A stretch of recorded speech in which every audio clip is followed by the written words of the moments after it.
இப்போ அமீரை பொறுத்த வரைக்கும் என்ன பேசணும்னே தெரியாத அளவுக்கு அவங்களுக்குலாம் அப்படியே காது கண்ணு மூக்கெல்லாம் அடைச்சு கிடக்குது. என்னன்னா திமுக தோத்துருச்சு, ஐயோ திமுக தோத்துருச்சு. அடிக்கிறவனு இந்த அடி வாங்கணும் இந்த இவர் போய் பார்த்தாரா? இந்த பகல்காம்ல பார்த்தானுங்களா? அந்த மாதிரி ஏன் இந்து முஸ்லீம்னு ஏன் இவர் கண்ணுக்கு அங்கே இருந்து முஸ்லீம்ல யார் யார் இருந்தாங்கன்னு தெரியலையா? அப்போ எங்கேயாவது ஒரு தீவிரவாத நடவடிக்கை நடந்தா அங்க நீ சொல்லிடுவியா இவங்க தப்பு பண்ணவெல்லாம் இஸ்லாமியர்கள் அப்படின்னு நீ சொல்லிடுவியா? அப்போ எப்படி இந்த மாதிரி விஷயத்துக்கு மட்டும் நீங்கள் இந்துங்கிற பேரை சொல்கிறீங்க? இந்த ராஜ்மோகன்லாம் தலித்தான், எனக்கு தலித்துன்னே தெரியாது. யாரு தமிழ்நாட்டில் எவன்லாம் தலித்துன்னு பாரஞ்சித்துக்கிட்ட கையெழுத்து வாங்கி சீல் வாங்கினா தான் ஒத்துப்பாப்ல. பாரஞ்சித்து தான் இங்கே எல்லாருக்கும் அத்தாரிட்டியா இங்கே இருக்கிற தலித்துகளுக்கெல்லாம்? அங்கே பேசினவங்க எவனாது நீட்டை பற்றி பேசினாங்களா? வந்தவன் அத்தனை பேரும் விஜய கழிவுகளி ஊத்துறாங்க. அவரை ராஜ்மோகன் அவர்கள் ஒரு ஆதரவு தெரிவித்து வரேன்னு வர்றாரு, அவரை கேரோ பண்ணி துரத்தி விடுறாங்க. அப்போ கூட கூட்டணியில் இருக்கிறவங்கள இழிவுபடுத்துறீங்களா நீங்க?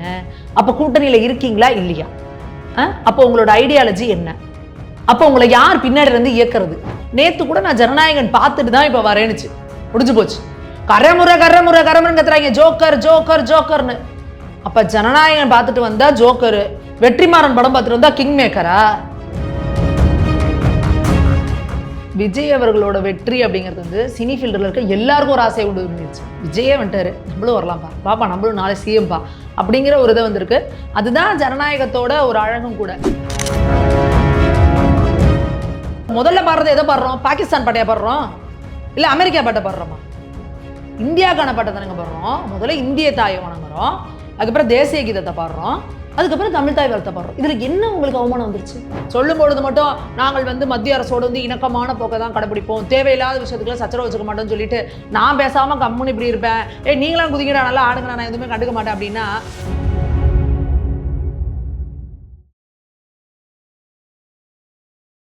இளையபரத நேயர்களுக்கு வணக்கம். இன்னைக்கு நம்ம நேர்காணலில் நம்ம சிறப்பு விருந்தினர் பாஜகவின் மாநில செய்தி தொடர்பாளரான சுமதி மேகவர்ணன் மேம் அவர்கள் தான். மேம் வணக்கம் மேம். வணக்கங்க மேம். இப்போ இந்த சிஜேபி ப்ரொட்டஸ்ட்டில் பார்த்தோன்னா இப்போ தமிழ்நாட்டில் எல்லா டைரக்டர்ஸ் எல்லாருமே நிறைய பேர் ப்ரொட்டஸ்ட் பண்ணியிருந்தாங்க. இதில் அமீர் ஒரு வார்த்தை சொல்லும்போது, அதாவது இப்போது அடிக்கிறவனு ஹிந்து, அடி வாங்குறவனு ஹிந்து, இப்போல்லாம் ஹிந்து ஒற்றுமையை பற்றி பேச மாட்டானுங்க அப்படின்ற மாதிரி ஒரு வாதத்தை வைக்கிறாரு மேம். எதுக்காக இந்த மாதிரி பேசுறது? அடிக்கிறவனு இந்த அடி வாங்கணும் இந்த இவர் போய் பார்த்தாரா?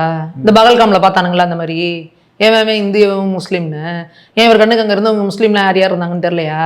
அமீருக்கு இன்னும் தெளிவாக ஒன்று தெரியணும்னா நான் அந்த ஒரு வீடியோ காட்டுறேன், அந்த வீடியோவை போட்டு அமீரை டேக் பண்ணுங்க. ஒரு பாய் ஒருத்தர் ஒரு வண்டி நிற்கும், அந்த பெட்ரோல் டேங்கை திறந்து அமைதியாக, ரொம்ப ஆர்ப்பாட்டம் இல்லாமல் அமைதியான முறையில் அன்பாக ஒரு தீக்குச்சியை கொளுத்தி போடுவார் டேங்க்ல. அது பத்திக்காது நல்ல நேரம், திருப்பி பண்ணிட்டு இருப்பாரு. அப்போ போலீஸ்காரங்க மிரட்டினா டேய் போயிரு அந்த பக்கம் அப்படின்னு மிரட்டுவார் போலீஸ்காரங்களை. அவர் தெளிவுபட அந்த ஜிப்பா போட்டு தலையிலக்குள்ளே தான் வச்சிருக்கிறாரு. அவர் இந்துவா? அப்போது நீங்கள் எதுக்கெல்லாம் செலக்டிவாக இருக்கிறாங்க பாருங்க. அப்போ எங்கேயாவது ஒரு தீவிரவாத நடவடிக்கை நடந்தா அங்கே நீ சொல்லிடுவியா இவங்க தப்பு பண்ணவெல்லாம் இஸ்லாமியர்கள் அப்படின்னு நீ சொல்லிடுவியா?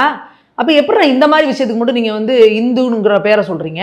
அப்போ உங்கள் பிரச்சனை உங்கள் சைடில் எவனாவது குண்டு வச்சான்னா தீவிரவாதத்துக்கு மதம் கிடையாது, அதெல்லாம் மதத்தை குறிப்பிடக்கூடாதும்பீங்க.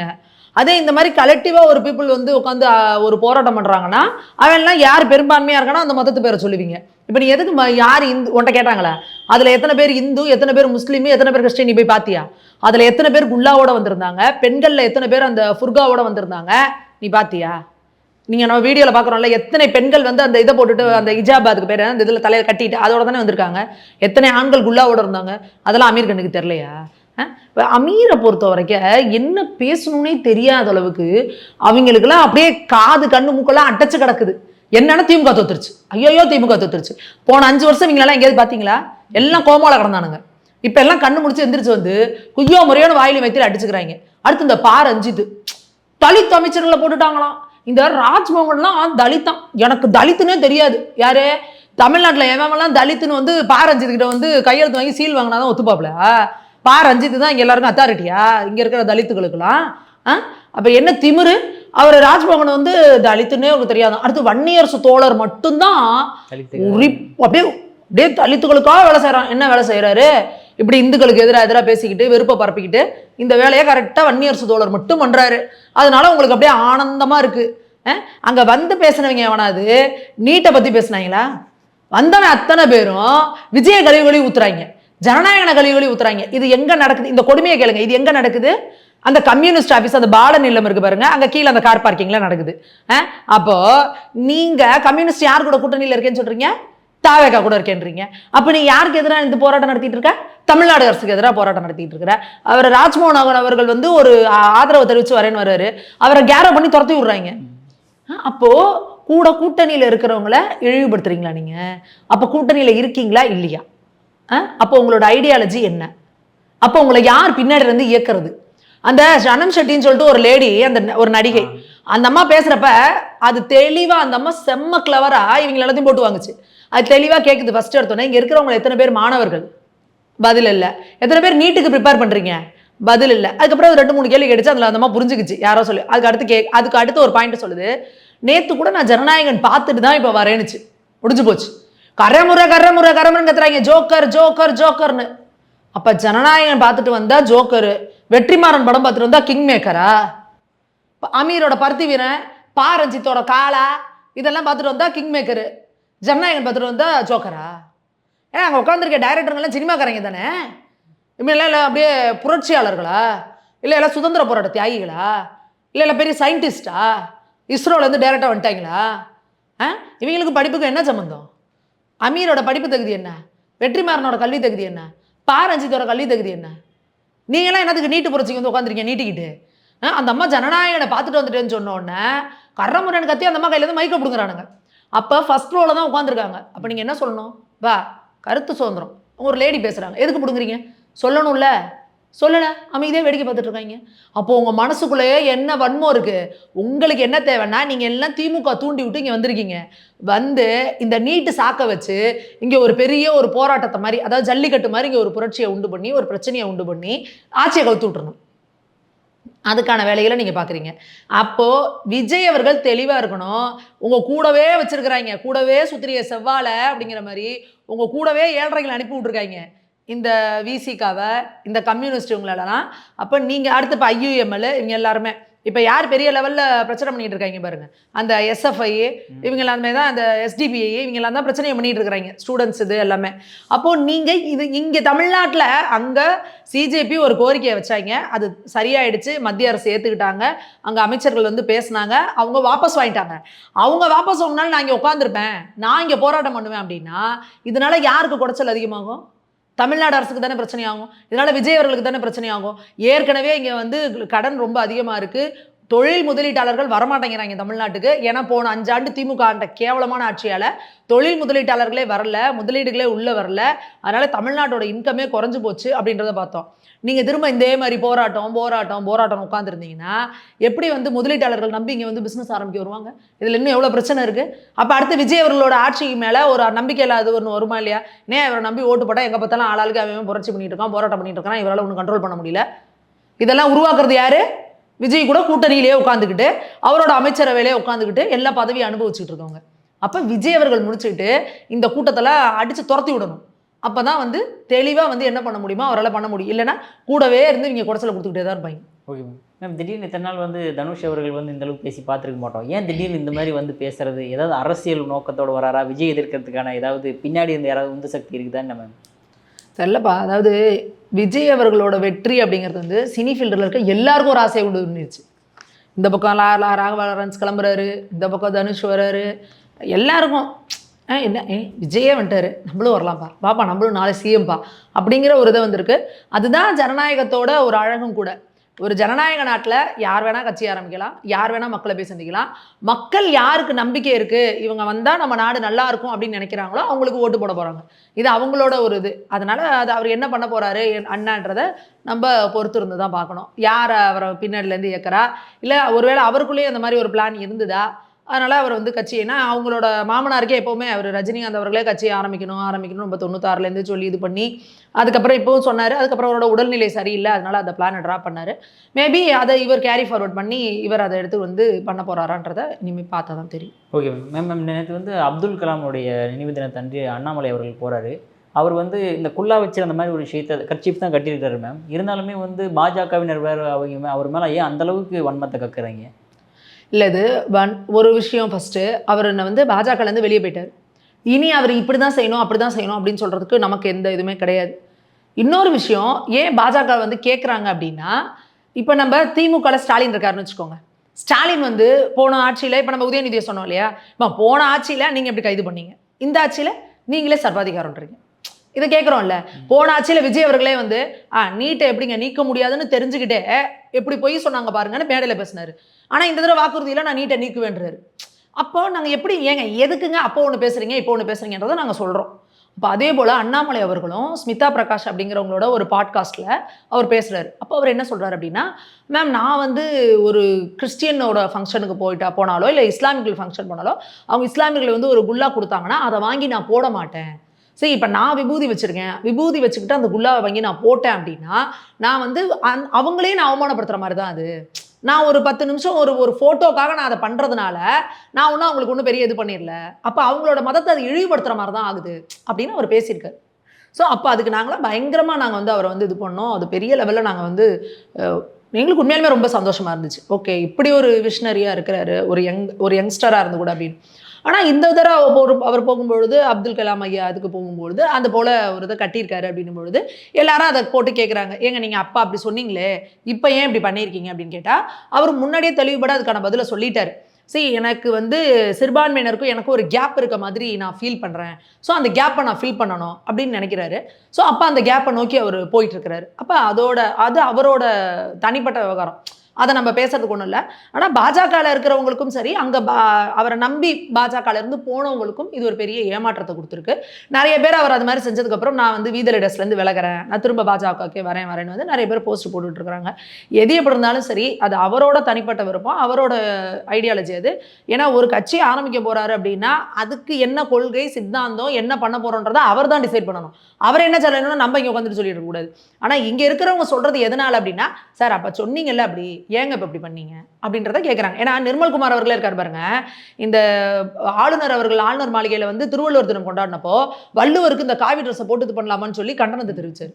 இதில் பெரிய காமெடி என்னன்னா, முதல்ல தமிழ்நாட்டில் இந்த காவி ட்ரெஸ் போட்ட வள்ளுவரை கொண்டு வந்ததே நிர்மல்குமார் தான் பாஜகவில் இருக்கும் பொழுது இதை டிசைன் பண்ணி அவரோட சோஷியல் மீடியாவில் போட்டு இதை பெரிய லெவலில் ப்ரமோட் பண்ணி அந்த வருஷத்துக்கு வந்து அந்த கேலண்டர்லாம் அடிக்க சொல்லி, அப்போ வந்து அந்த ஜான் ரவின்னு ஒரு அண்ணா இருப்பாங்க, அவங்கெல்லாம் வந்து இதுக்கு ஒரு கேலண்டர்லாம் போட்டு வள்ளுவரை போட்டு அதை வந்து ப்ரமோட் பண்ணி இதை வந்து மக்கள்கிட்ட கொண்டு சேர்க்கணும்னு பண்ணாங்க.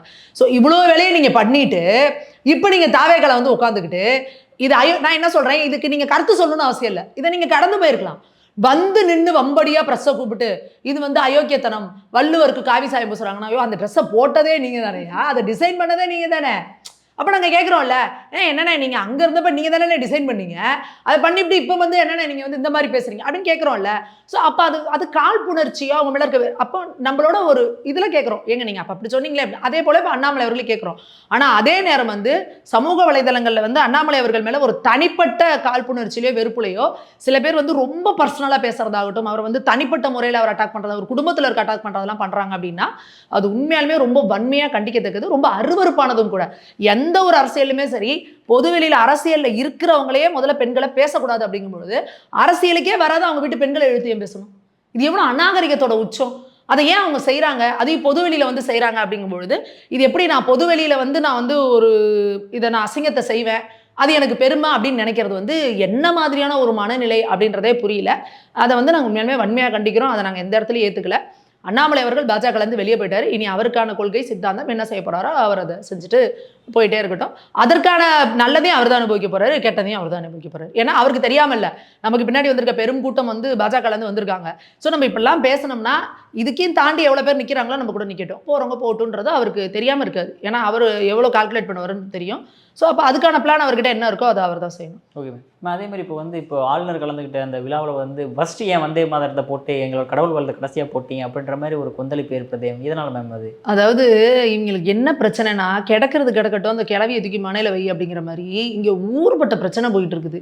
இதெல்லாம் எதையுமே இவங்களால சரி பண்ண முடியல. இங்கே உயர்கல்வியில் அவ்வளோ பிரச்சனை இருக்குது, இங்கே ஸ்கூல்ஸில் இன்னும் சரி பண்ண வேண்டியது எவ்வளோ இருக்குது.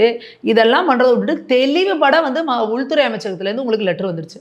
மாநில நிகழ்ச்சிகள் அத்தனையிலையுமே இதுக்கு முன்னாடி இருந்தது, ஏங்க போனதுல ஸ்டாலின் அவர்கள் இருந்தப்போ கூட முதல்ல வந்தே மாதரமோ தேசிய கீதம் பாடிட்டு அதுக்கப்புறம் தாங்க வந்து இதை பாடினாங்க தமிழ் தாய் வாழ்த்து. ஆனால் இப்போ என்ன ஒரு சர்க்குலர் வந்திருக்குன்னா, மாநில நிகழ்ச்சிகளில் முதல்ல அந்த மாநில பாடல் நம்மளோட தமிழ் தாய் வாழ்த்து, அதுக்கப்புறம் வந்தே மாதரம், அப்புறம் தேசிய கீதம்ன்றதை சொல்லியிருக்காங்க. எந்த அளவுக்கு நம்மளோட மாநில இதுக்கு உணர்வுக்கு மதிப்பு கொடுக்குறாங்கன்றதுக்கு. ஆனால் மத்திய அரசு நிகழ்ச்சிகள், அதாவது குடியரசுத் தலைவரோ ஆளுநரோ கலந்துக்கிற நிகழ்ச்சியில் முதல்ல வந்து வந்தே மாதரம் பாடப்படும், தேசிய கீதம், தமிழ்தாய் வாழ்த்து, அந்த மாநில பாடலும் பாடணுங்கிறாங்க. நீங்கள் சொல்லுங்கள், ஒன்றை முன்னாடி பாடி ஒன்று ரெண்டாவது பாடுறதுனால அதுக்கான மதிப்பு குறைஞ்சிருதுன்னு ஏதாவது இருக்கா? இது எப்படிங்க நீங்கள் சொல்லுவீங்க? அப்போது முதல்ல பாடுறது எதை பாடுறோம்? பாகிஸ்தான் பாட்டையா பாடுறோம், இல்லை அமெரிக்கா பாட்டை பாடுறோமா? இந்தியாவுக்கான பாட்டை தானங்க பாடுறோம். முதல்ல இந்திய தாயை வணங்குறோம், அதுக்கப்புறம் தேசிய கீதத்தை பாடுறோம், அதுக்கப்புறம் தமிழ்தாய் வாழ்த்தை பாடுறோம். இதில் என்ன உங்களுக்கு அவமானம் வந்துருச்சு சொல்லுங்கள் நீங்கள் பாப்போம். அப்போ நீங்கள் இது உங்களுக்கு ஒரு திட்டமிட்ட அஜெண்டா, ஏதோ ஒன்று பண்ணி இங்கே கசகசன்னு இதையோ ஒன்று பண்ணிக்கிட்டு இதை வந்து ஒரு மடம் மாற்றிக்கிட்டு, விஜய் அவர்கள் எவ்வளோ தெளிவாக சட்டசபையில் பண்ணார். நீங்கள் போன திமுக ஆட்சியிலே வச்சு இதையே இவ்வளோ பிரச்சனை பண்ணி மக்களோட விருப்பம் சம்பாரிச்சிங்கல்ல, இந்த மாதிரி தெளிவுபட ஆளுநர் வந்தார், என்ன பண்ணணுமோ அதே போல் தேசிய கீதம் பண்ணாங்க. முதலையும் தேசிய கீதம், வந்தே மாதரம், தமிழ் தாய் வாழ்த்து, முடிஞ்சோடனே தேசிய கீதம். ஐயோ மரபம் மீறிட்டாங்க, ஆச்சு வச்சு நீங்கள் குச்சிங்க. அங்கே நல்லபடியாக அமைதியாக சட்டசபை நடந்துச்சு. இவங்க கொடுத்ததா என்னன்றதை ஆளுநர் படித்தார், கிளம்புனா முடிஞ்சிச்சா? அப்போ மக்கள் எனக்கு ஆக்கப்பூர்வமே எனக்கு வேலை நடக்கணும், அதை தான் பார்க்குறாங்க. நீ தமிழ் தாய் வாழ்த்தை முன்னாடி பண்ணியா, வந்தே மாதரம் ரெண்டாவது பண்ணியா, இதெல்லாம் மக்களுக்கு பிடிக்காது. ஏன்னா தமிழ்நாடு தேசப்பற்று மிகுந்த மாநிலம். நீங்கள் தமிழ்நாட்டில் வந்து தேச பிரிவினை பேசுனீங்கன்னா நீங்கள் இங்கே அது மக்கள்கிட்ட எடுபடவே படாது. வந்தே மாதரம் அப்படின்னா இங்கே எல்லாரும் சாமானியமாக சொல்லுவாங்க. வந்தே மாதரம் அப்படிங்கிறது வந்து நம்ம ரத்தத்தில் கலந்தது, நம்ம முன்னோர்கள் எல்லாருமே சொல்கிறது. அப்போ நீங்கள் என்னமோ இந்த வன்னியரசு அவர்கள்லாம் சும்மா காக்கா மாதிரி கத்திட்டு கிடக்கிறது, இப்போ உயர்கல்வித்துறை அமைச்சர் வந்து அதை புறக்கணிச்சிருக்காரு. இதெல்லாம் எதை காட்டுது? நம்ம தமிழ்நாட்டு மாணவர்கள் போய் அந்த டிகிரி வாங்குறாங்க. அப்போ நீங்கள் யாரை அவமானப்படுத்துறீங்க? நம்ம தமிழ்நாட்டு மாணவர்களை அவமானப்படுத்துறீங்க, உயர்கல்வித்துறை அமைச்சர். அப்போ நீங்கள் என்ன, இதனால யாருக்கு நஷ்டம்? உங்களுக்கு தான் நஷ்டம். அப்போ விஜய் அவர்கள் இதெல்லாம் அட்ரஸ் பண்ணணும். சொல்லும் பொழுது மட்டும் நாங்கள் வந்து மத்திய அரசோடு வந்து இணக்கமான போக்கை தான் கடைப்பிடிப்போம், தேவையில்லாத விஷயத்துக்குலாம் சச்சரவு வச்சுக்க மாட்டோம்னு சொல்லிட்டு நான் பேசாமல் கம்முன்னு இப்படி இருப்பேன், நீங்களாம் குதிங்கடா நல்லா ஆடுங்க, நான் எதுவுமே கண்டுக்க மாட்டேன் அப்படின்னா இது என்ன மாதிரியான பாலிடிக்ஸ் அப்படின்றத விஜய் அவர்கள் தான் சொல்லணும். Okay ma'am. அதேமாதிரி இந்த சிஜேபி ப்ரொட்டஸ்ட்டில் வந்து திடீர்னு இப்போ எஜுகேஷன் மினிஸ்டர் தர்மேந்திர பிரதானே வந்து ரிசைனேஷன் பண்ணுற அளவுக்கு கொண்டு வந்து விட்டீங்களா மேம்? அந்தளவுக்கு பவர்ஃபுல்லான ஒரு விஷயமா இருக்கிறத பார்த்து மோடி பயந்துட்டாரா என்ன? வீடியோ இதில் மோடி அவர்கள் பயந்துட்டாங்க, பாஜகவுக்கு பின்னடைவு அப்படிலாம் எதுவுமே கிடையாது. நீங்கள் தெளிவுபட ஒரு விஷயத்தை புரிஞ்சுக்கணும். நாங்கள் எப்போவுமே சொல்லிட்டு இருக்கிறது தான், பாஜகவை பொறுத்த வரைக்கும் எங்கள் கட்சிக்கு என்ன கிடைக்கும், எங்களுக்கு எத்தனை எம்பி கிடைப்பாங்க, எங்களுக்கு எத்தனை மந்திரிகள் கிடைப்பாங்க, நாங்கள் இப்படிங்கிறத தாண்டி இந்த தேசத்தோட நலன் அப்படிங்கிறதான் ஃபஸ்ட்டு ப்ரியாரிட்டி. எங்களோட ஃபஸ்ட்டு இது என்னென்னா நேஷன் ஃபஸ்ட், நேஷன் தான் ஃபஸ்ட்டு, அதுக்கப்புறம் தான் மித்த எல்லாமே. அப்படிங்கும் பொழுது அங்கே ஒரு புரட்சி போராட்டம்னு வரும்பொழுது தெளிவுபட நமக்கு வந்து தகவல் வந்தாச்சு. அது உளவுத்துறையிலேருந்துமே என்னன்னா இதன் மூலயமா ஒரு மிகப்பெரிய ஒரு போராட்டத்தையும் கலவரத்தையும் தூண்டுறதுக்கு திட்டமிடுறாங்க அப்படின்னு.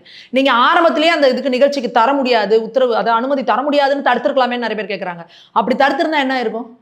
அது இன்னும் வேற வகையிலான கலவரமாக இருக்கும். பாருங்கள், இளைஞர்களோட உணர்வுக்கு மதிப்பளிக்கல, ஒரு சர்வாதிகாரத்தோடு நடந்துக்கிறாங்க அப்படி இப்படின்ட்டு. ஸோ அப்போ எந்தெந்த வகையிலலாம் இதை எவ்வளோ டிப்ளமேட்டிக்காக ஹேண்டில் பண்ண முடியுமோ, பொறுமையாக எப்படி இளைஞர்களுக்கு புரியணுமோ அந்த மாதிரி சொல்லி அவர் வாங்சுக் அவர்கள்ட்ட பேச்சுவார்த்தை நடத்த போகிறாங்க. இன்னொரு பக்கம் வாங்சுக் அவர்களை பற்றி எக்ஸ்போஸ் பண்ணுறாங்க. பாருங்கள், இவரோட ஹிஸ்ட்ரி இப்படி இருக்குது. காங்கிரஸோட ஆட்சி காலத்திலேயே வாங்சுக் அவர்களை வந்து அவரோட என்ஜிஓ மேலே வந்து நீங்கள் வந்து ஃபண்டை வந்து மிஸ்யூஸ் பண்ணுறீங்கன்னு சொல்லி காங்கிரஸ், பாஜக இல்லை, காங்கிரஸே வந்து அவருக்கு வந்து இது பண்ணியிருக்கு. அது இல்லாமல் இப்போ 6 மாதத்துக்கு முன்னாடி பாகிஸ்தானுக்கு அவர் போயிட்டு வந்திருக்காரு. இந்த அபிஜித் திப்கே வந்து பார்த்தீங்கன்னா அமெரிக்காவிலேருந்து டேரெக்டாக வந்து இறங்குறாரு. அமெரிக்காவில் வேலை பார்த்துட்டு இருந்த ஒருத்தர் வந்து இறங்குறாரு. அப்போது நீங்கள் இவங்களெல்லாம் கூட்டி கழித்து பார்த்தீங்க அப்படின்னா அப்போ எப்படி அந்நிய நாட்டு சதிகள் எல்லாம் சேர்ந்து இங்கே இந்தியாவில் ஒரு கலவரத்தை உண்டு பண்ணணும். ஏன்னா ராகுல் காந்தி வாயை திறந்தாலே என்ன சொல்லிட்டே இருக்காரு, இங்கே ஒரு ஜென்சி புரட்சி வெடிக்கணும், ஜென்சி புரட்சி வெடிக்கணும். அப்போ எப்படி ஒரு கேடு கட்டவங்க பாருங்கள். அப்படி ஒரு ஜென்சி புரட்சி நடக்குதுன்னா நீங்கள் யோசிச்சு பாருங்கள். அந்த இளங்கன்று பயமறியாதும்பாங்க. அந்த சின்ன வயசு பசங்க இன்றைக்கி இந்தியாவில் ஹையஸ்ட் பாப்புலேஷன் யங்ஸ்டர்ஸ் இருக்கிறது நம்ம இந்தியாவில் தான். அப்போது இந்த யங்ஸ்டர்ஸ் அத்தனை பேருக்கும் என்ன நடக்குதுன்னே தெரியாமல் கலவரம் பண்ணி அடித்து கொளுத்தி எல்லாம் பண்ணிட்டானா திருப்பி அதை மீட்டு எடுக்கிறதுக்கு எவ்வளோ வருஷங்கள் ஆகும்? நம்ம எக்கனாமிக்கலாக நம்ம வந்து இன்றைக்கி 5வது இடத்துலேருந்து 4வது இடத்தை நோக்கி முன்னோக்கி போயிட்டு இருக்கோம். அப்போ நம்ம இன்றைக்கி வளர்ந்த பாரதம்னு மேக் இன் இண்டியா அப்படின்னு சொல்லி இந்த ஹைட்ரஜன் இது பண்ண ட்ரெயின்லாம் விட்டுருக்காங்க. அந்த ஹைட்ரஜன் ட்ரெயினெல்லாம் அடிச்சு நொறுக்கியிருக்கானுங்க. யோசிச்சு பாருங்கள், எத்தனை கோடி ரூபாய் நஷ்டம். அப்போது நீங்கள் இந்த மாதிரிலாம் பண்ணுறது எதுக்காக அப்படின்னா இந்தியாவை இன்னும் 20 வருஷம் பின்னோக்கி இழுத்துட்டு போகணும். ஏன் இந்தியா ஒரு வளர்ந்த நாடாக மாறிட்டு இருக்கு, இந்தியா ஒரு வல்லரசு ஆகுது. நீங்கள் யோசிச்சு பாருங்க, அங்கே கோஷம் போட்டான்ல எவனாவது இந்தியாவை வல்லரசாக்குவோம், மோடியை அனுப்பிட்டு இந்தியாவை வல்லரசாக்குவோம் அப்படின்னு எவனா சொன்னானா பார்த்தீங்களா? நேபாள் மாதிரி இந்தியாவை கொளுத்துவோம், ஸ்ரீலங்கா மாதிரி இந்தியாவை கொளுத்துவோம், பங்களாதேஷ் மாதிரி கொளுத்துவோம் பார்லிமெண்ட்டை, இப்படி தானே பேசுகிறானுங்க. அப்போ அந்த தடுதலைகள்லாம் யாருன்னு தெரியுதா? ஒரு நீட் எக்ஸாமுக்கு ப்ரிப்பேர் ஆகிற மருத்துவ மாணவர்கள் இப்படி தான் இருப்பாங்களா? அந்த மருத்துவ மாணவர்கள் வந்து காவலர்கள் அடிப்பாங்களா? சிஆர்பிஎஃப் வீரர்கள் மேலே வந்து பெப்பர் ஸ்ப்ரே அடிப்பாங்களா? ஒரு லேடி போலீஸை இழுத்து போட்டு மாலஸ் பண்ணி அவங்கள போட்டு அடிச்சு இது பண்ணி கையை உடச்சி இந்த மாதிரிலாம் பண்ணுவாங்களா? அப்போ இப்படிலாம் பண்ணுறது யார் அப்படின்னு பார்த்தீங்கன்னா, இப்போ டெல்லி போலீஸ் வந்து ரிப்போர்ட் அனுப்பிக்கிட்டே இருக்குது. இப்போ எஃப்ஆர்எஸ் அப்படின்னு சொல்லிட்டு ஒரு இதை கொண்டு வந்திருக்காங்க, ஒரு சிஸ்டம், ஃபேஸ் ரெகக்னிஷன் சிஸ்டம்னு. அதாவது என்னன்னா, எல்லா இடத்துலையும் அங்கே சுற்றி இருக்க சிசிடிவி சர்வைலன்ஸ் வச்சு அந்த முகத்தையும் இவங்ககிட்ட ஆல்ரெடி கிரிமினல்ஸ் இருக்காங்கல்ல அவங்களோடதையும் சேர்த்து வச்சா ஏஐ கரெக்டாக ஃபேஸ் ரெகக்னிஷன் பண்ணுது. அந்த மாதிரியில் முதல்ல 400 பேரோட முகம் வந்து கிரிமினலோட முகம் ஒத்து வருதுன்னாங்க. அடுத்து 983நாங்க. இப்போது கிட்டத்தட்ட 4000 பேர்கிட்ட 4000 கிரிமினல்ஸ் அக்யூஸ்டு, அதாவது ஏதோ ஒரு ஹிஸ்ட்ரி ஷீட்டரோட முகமும் அந்த கூட்டத்தில் கலந்துக்கிட்ட முகமும் ஒன்றா இருந்திருக்கு. அப்போது கிரிமினல்களுக்கு நீட் எக்ஸாமுக்கு போராட்டத்தில் என்ன வேலை? அப்போ இவங்களோட அஜெண்டா ரொம்ப கிளியரு. கொண்டு வந்து கல்லை ஒரு 2 லாரி நிறக்க அரசு கல் செங்கக்கல்லாம் கொண்டு வந்து நிறுத்தி வச்சுருக்கிறானுங்க. எதுக்கு? கல்லை விட்டு இவங்களை அடிக்கிறதுக்கு. ஸோ கல்லை விட்டு அடிக்கிற வேலையும் நடந்திருக்கு. அப்போது நீங்கள் இராணுவ வீரர்கள் மேலே கல்லை விட்டு அடிப்பீங்க, காவல்துறை அதிகாரிகள் முகத்தில் பெப்பர் ஸ்ப்ரே அடிப்பீங்க, அவங்கள அசிங்கமாக கெட்ட வார்த்தையில் திட்டுவீங்க, பேரிகார்டு மேலே ஏறி குதிப்பீங்க, எவ்வளோ வேணாலும் பண்ணுவீங்க. காவலர் தனியாக இருக்குது, யாராவது தனியாக காவலர் மட்டும் அவங்கள சுற்றி வளைச்சி போட்டு அடின்னு அடிக்கிறது இப்படிலாம் பண்ணுவாங்க. ஆனால் காவல்துறை பேசாமல் கையை கட்டி வேடிக்கை பார்க்கணும் அப்படின்னா இது எந்த வகையான நியாயம்?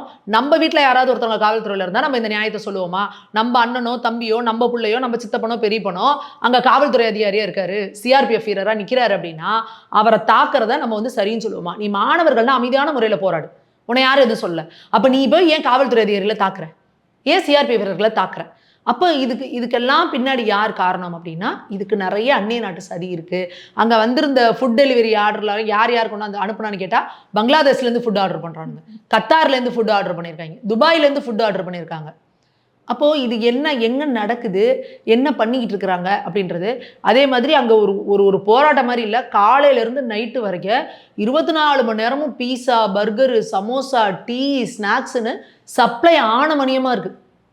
இதுக்கெல்லாம் ஃபண்ட் எங்கேருந்து வந்துச்சு? அப்போது இந்த காங்கிரஸ்க்கு என்னன்னா ஒவ்வொரு முறையும் இந்த பார்லிமெண்ட் கூடும்பொழுதெல்லாம் பார்லிமெண்ட்டை முடக்கணும், அதுதான் எங்களோட வேலை. இன்னொன்று இப்போ என்ன சொல்லியிருக்காங்கன்னா இந்த எஃப்சிஆர்ஏ ஒரு பில் கொண்டு வர்றதுக்கும் அடுத்து டீலிமிட்டேஷன் கொண்டு வரணும், அது கூடவே சேர்த்து 33% பெண்களுக்கான இடஒதுக்கீடு கொண்டு வரணும். இதை பண்ணிடக்கூடாது மோடி அவர்கள், பார்லிமெண்ட்டை நடத்த விடக்கூடாது அப்படிங்கிறது தான் ராகுல் காந்தியோட அஜெண்டா. ஸோ அப்போ இன்றைக்கி என்ன பண்ணிட்டாங்க, இந்த பெரிய தகதகான ஒரு பெரிய நெருப்பை அழித்து இந்தியாவையே கொளுத்திடலான்னு நினச்சாங்க. அது சின்னதாக இருக்கையிலே தர்மேந்திர பிரதான் அவர்கள் இல்லை, ஏன்னா அவர் ஏபிவிபியில் இருந்தவர். தர்மேந்திர பிரதான் அவர்கள் அவரோட ஹிஸ்ட்ரி எடுத்து பார்த்தீங்கன்னா அவர் மாணவராக இருந்தபொழுதே ஏகப்பட்ட போராட்டங்கள் பண்ணியிருக்கிறாரு, நிறைய மாணவர்கள் பிரச்சனைக்காக குரல் கொடுத்துருக்காரு. அப்போ அவருக்கு மாணவர்களோட மென்டாலிட்டி என்னன்றது தெரியும், மாப் மென்டாலிட்டி என்னன்றது தெரியும். மாணவர்களோட கூட்டத்துக்குள்ளே யாராவது கிரிமினல்கள் பூந்துட்டாங்கன்னா ஒரு 50 கிரிமினல் போய் டபக்குன்னு ஒரு இடத்த கொளுத்துறான்னா அந்த இளைஞர்கள்லாம் உணர்ச்சி வசப்பட்டிருப்பாங்க. இவனும் என்னென்னு தெரியாமல் இவனும் போய் கொளுத்துவான். ஏன்னா அது ஒரு மாப் சைக்காலஜின்னு சொல்லுவாங்க. அது இல்லாமல் இளைஞர்கள் இன்னும் அதில் எக்ஸ்ட்ரா இந்த மாப் மென்டாலிட்டிங்கிறது வந்து ஒரு சீமனை வச்ச இதை பற்ற வைக்கிறதுனா இந்த யங்ஸ்டர்ஸ் அதில் இருக்காங்கன்னா அது ஒரு பெட்ரோல் இருக்கிறத பற்ற வைக்கிற மாதிரி இப்படிங்கிறதுக்குலாம் அவன் பற்றிப்பான். ஏன்னா அவனுக்கு அதோட ஃபியூச்சரில் என்ன பிரச்சனை என்ன பயம் எதுவுமே அவனுக்கு தெரியாது. அதனால தான் இவனுங்க ஜென்சி நம்ம இளைஞர்களை குறி வச்சுட்டு இருக்கிறானுங்க. அப்போது இங்கே இந்தியாவில் இருக்கிற மக்களும் வந்து தங்கள் வீட்டு பிள்ளைகளை கவனிக்கணும். நம்ம பிள்ளைங்க என்ன பண்ணுது, இன்ஸ்டாகிராமில் யாரோ ஃபாலோ பண்ணுது, எங்கே போகுது, எங்கே வருது, இது எல்லாமே நம்ம பெற்றோர்களோட இதுவும் இருக்குது இதில். ஏன்னா இங்கே எதை விட முக்கியமானது தேச பாதுகாப்பு. தேசம் பாதுகாப்பாக இருந்தால் தான் நம்ம பிள்ளைகளும் நாளைக்கு பாதுகாப்பாக இருக்க முடியும். இதெல்லாம் உணர்ந்து தான் தெளிவாக அவரோட ராஜினாமா கடிதத்திலே சொல்கிறாரு, இங்கே வந்து ஊடுருவல்காரர்கள் உள்ளே புந்துட்டாங்க, இதனால தேசத்தோட பாதுகாப்பு ரொம்ப முக்கியம், அதுக்காக நான் பதவி விலகிறேன்னு அவர் விலகி இந்த நெருப்பில் அப்படியே புஷ்னு தண்ணி ஊற்றிட்டாரு. இப்போ எல்லாம் ஆஃப். அவங்க என்ன பண்ண முடியும்? அப்படியே கலைஞ்சு எல்லாரும் போயிட்டாங்க. ஆனால் ராகுல் காந்தி எதிர்பார்த்தது என்ன, இது அப்படியே இந்தியா ஃபுல்லாக ஒரு பெரிய புரட்சியாக வெட்டிக்கணும், பெரிய லெவலில் பிரச்சனையை கிளப்பணும் அப்படிலாம் நினச்சாரு. அப்போ தர்மேந்திர பிரதான் அவர்கள் வந்து அவரோட பதவியை திறந்து ஒரு தியாகம் பண்ணது மூலயமா இங்கே இந்தியாவில் அமைதியை கொண்டு வந்துட்டார். இப்போ என்ன இருக்குன்னா இந்த ப்ரொட்டஸ்டில் நடந்த அநியாயங்கள் எல்லாம் வெளியே வந்துக்கிட்டே இருக்குது. இப்போ அந்த போராட்டத்துக்கு போன இளைஞர்களே எதுக்குடா இந்த போராட்டத்துக்கு நான் போனேன், என்னடா இப்படிலாம் அநியாயம் பண்ணியிருக்காங்க அப்படின்னு வீடியோ போட்டுக்கிட்டே இருக்காங்க. எவ்வளோ இன்ஸ்டாகிராமில் வீடியோ வந்துக்கிட்டே இருக்கு பாருங்க. அப்போது இளைஞர்கள் புரிஞ்சுக்கணும், யாராவது நம்மளை போராட்டத்துக்கு தூண்டுறாங்கன்னா எதுக்காக அப்படின்றத நீங்கள் தயவு செஞ்சு நின்று கவனிக்கணும், நிதானமாக கவனிக்கணும். அதே போல் யார் பின்னாடி நம்ம போகிறோம் அப்படின்றது முக்கியம். அவங்களெல்லாம் பேக்கப் பண்ணுறதுக்கு ஏதோ ஒரு பெரிய சக்திகள் இருக்குது. அவன் பாருங்க பெரிய 5 ஸ்டார் ஹோட்டலில் போய் தங்குறாங்க, 5 ஸ்டார் ஹோட்டலில் பார்ட்டி பண்ணுறாங்க. யார் காசு கொடுக்குறாங்களுக்கு போய் கொண்டாட்டம் நேற்று முந்தானத்தெல்லாம் பயங்கரமாக கொண்டாடிட்டு இருக்காங்க. ஆனால் சாமானிய இளைஞர்கள் நீ ஏதோ ஒரு தப்பு பண்ணிட்ட, உணர்ச்சி வசப்பட்ட அவன் பண்ணுறான், நீ போய் ஏதோ ஒன்று அடிச்சு நொறுக்கி இருக்க, இது பண்ணணும், உன் மேலே ஒரு கேஸ் வந்துச்சுன்னா ஒரு லைஃபே போயிடும். அதனால் இங்கே இருக்கிற பெற்றோர்களும் இளைஞர்களும் வந்து சுதாரிப்பாக இருக்கணும். இங்கே பாஜக வந்து தேச நலனுக்காக தர்மேந்திர பிரதான் அப்படிங்கிறவர் வந்து தன்னோட பதவியை வந்து இங்கே தியாகம் பண்ணி தேசம் தான் எல்லாத்துக்கும் விட முக்கியம், என்னோட பதவி இல்லை, எனக்கு என்ன கிடைக்குன்றது இல்லைங்கிறத வந்து அவர் உணர்த்தியிருக்காரு. அதனால் அவருக்கு வந்து மிகப்பெரிய ஒரு வாழ்த்துக்களையும் தனை வழங்கி அவருக்கு வந்து வாழ்த்துக்களையும் சொல்லிக்கிறோம். ஏன்னா அவர் கல்வி அமைச்சராக இருந்தபொழுது அவ்வளவு நல்ல விஷயங்களை பண்ணியிருக்காரு. நம்ம சிலபஸில் அவ்வளோ மாற்றங்களை கொண்டு வந்திருக்காரு. அக்பர் தி கிரேட் அப்படின்னு சொல்லி நம்மளை அடிமையாக வச்சிருந்தவரை பற்றி அப்படியே புகழ்ந்திருந்ததெல்லாம் எடுத்து நம்மளோட வீர வரலாறு, நம்மளோட மன்னர்கள், தமிழ் மன்னர்கள்லேருந்து வீர சிவாஜி அவர்கள்லேருந்து ராணா பிரதாப் அவர்கள்லேருந்து குரு கோவிந்த் சிங்லேருந்து அவ்வளோ பேரோட வரலாறையும் வந்து நம்மளோட பாடப்புத்தகத்தில் சேர்த்தாரு. அதனால தான் இவனுங்களுக்கு கடுப்பு. அதனால தான் தர்மேந்திர பிரதான் வந்து அவர்கள் வந்து டார்கெட்டு சிலபஸை மாத்துறாரு, சிலபஸ்க்குள்ளே வந்து உண்மைகளை கொண்டு வராரு அப்படிங்கிறதான் இவங்களுக்கு பிரச்சனை. அதே போல் இந்த தேசிய கல்விக் கொள்கையில் இந்தியை துணிக்கிறோம் சொல்லி ஒரு ட்ராமா பண்ணிட்டு இருந்தாங்க. ரொம்ப தெளிவுபட 3வது மொழி any national language, any regional லாங்குவேஜ்னு கொண்டு வந்து இவங்க எல்லாரையும் எப்படி நோஸ்கட் பண்ணுமோ பண்ணார். அப்போ அவர் ஒரு மிகப்பெரிய ஒரு விஷனரி லீடர், ரொம்ப மிகப்பெரிய ஒரு தேசப்பற்றாளர். அவர் வந்து இந்த இதுக்கு வந்து நான் என்னை இரையாக்கிக்கிறேன், நான் வந்து இதை தியாகம் பண்ணுறேன் அப்படின்னு சொல்லி அவர் வந்து பதவியை வந்து ராஜினாமா பண்ணியிருக்காரு. இது நிச்சயமாக வந்து ஒரு பின்னடைவோ எதுவுமே கிடையாது. இந்த தேசத்தில் சுதந்திர போராட்டத்துக்காக எத்தனையோ தியாகிகள் எவ்வளவோ தியாகம் பண்ணியிருக்காங்க. அப்போ அது அவங்களுக்கான பின்னடைவு கிடையாது. இங்கே எல்லாத்தையும் விட முக்கியமானது நம்மளோட தேசம். அந்த குறிக்கோளில் பாஜக எப்போவுமே முன்னேறி போயிட்டே தான் இருக்குது. நீங்கள் நல்லா யோசிச்சு பாருங்கள், பாஜக வந்து எப்பவும் ஜெயிச்சதை விட ஒரு மிகப்பெரிய வெற்றியை வந்து இந்த 2029 பெறும். அது நிச்சயமா மக்கள் வந்து உறுதி செய்வாங்க. சூப்பராக எக்ஸ்பிளைன் பண்ணுங்க மேம். உங்கள் பொண்ணான நேரத்திலேயே நமக்கு மிக்க நன்றி மேம். நன்றி.